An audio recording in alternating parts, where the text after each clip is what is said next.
Hola, el meu nom és Nacho Corredor, tinc 23 anys, soc estudiant de Ciències Polítiques de la Universitat Pompeu Fabra, faig d'analista al Periódico de Catalunya i soc president i fundador de Debat.org. Debat.org és una associació que neix a la universitat veient que no hi ha espais de socialització política que siguin independents dels partits polítics. Per tant, el nostre objectiu i el motiu pel qual naixem és anem a generar un espai on persones de diferents sensibilitats ideològiques, diferents orígens econòmics, de diferents disciplines es puguin interrelacionar, ja que en principi això és el que hauria de ser la universitat. En col·loquis setmanals, conferències i altres tipus d'activitats ho intentem fer i ara també hem començat una línia d'activitats per fer el mateix, però per a joves professionals d'entre 20, 30, 35 anys, diguéssim que ja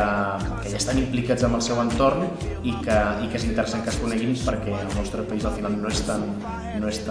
tan gran i segurament és important que ho facin.